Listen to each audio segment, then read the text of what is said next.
ঘোষণা অনুযায়ী 5 আগস্ট সোমবার লং মার্চ টু ঢাকা কর্মসূচি পালন করবে বৈষম্য বিরোধী ছাত্র আন্দোলনের প্ল্যাটফর্ম। পরিস্থিতি বিবেচনায় কর্মসূচি এগিয়ে আনা হয়েছে বলে জানিয়েছেন আন্দোলনকারীরা।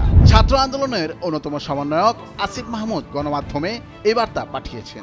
এদিকে কোটার অন্যতম সমন্বয়ক সার্জিস আলম আন্দোলন নিয়ে সেনাবাহিনীকে একটা আবেগঘন স্ট্যাটাস দিয়েছেন, যা নিয়ে তোলপাড় নেট দুনিয়া।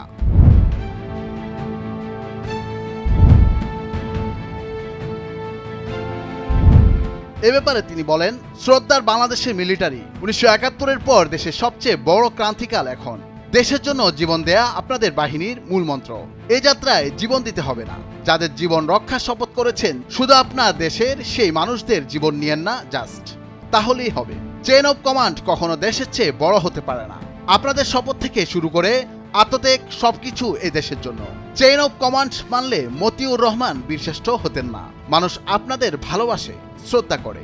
জাতির সাথে বেইমানি করবেন না। আপনাদের প্রতি আস্থাটা সারা জীবনের জন্য হারিয়ে ফেলবেন না। এছাড়াও লং মার্চ টু ঢাকার নির্দেশনা নিয়েও কথা বলেন অন্যতম সমন্বয়ক সার্জিস আলম। এই ব্যাপারে তিনি বলেন, ঘোষিত পয়েন্টগুলোতে ঢাকার আন্দোলনকারী ও লং মার্চ করে ঢাকায় আসা জনতা অবস্থান নিবে সকাল 11টা থেকে।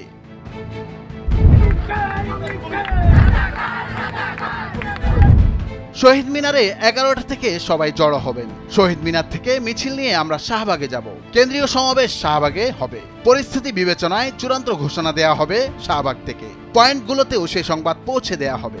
আমরা সুসংগঠিতভাবে সিদ্ধান্ত বাস্তবায়ন করব। কোনো ঘোষণা না আসা পর্যন্ত বিচ্ছিন্নভাবে সিদ্ধান্ত নেয়া থেকে বিরত থাকার আহ্বান জানাচ্ছি। ধৈর্য এবং শক্তির মেলবন্ধনই বিজয় নিশ্চিত করবে।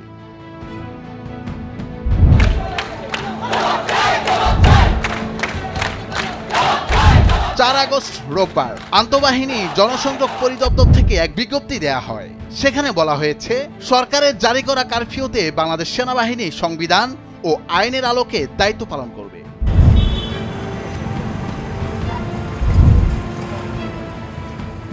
বিজ্ঞপ্তিতে আরো বলা হয়, দেশে চলমান সার্বিক আইন শৃঙ্খলা পরিস্থিতি পুনরায় অবনতি হওয়ায় অনির্দিষ্টকালের জন্য কারফিউ জারি করা হয়েছে।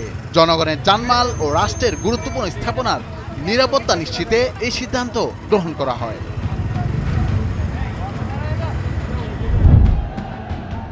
নুরুল আফসার, নিউজ ডেস্ক, ভোরের কাগজ।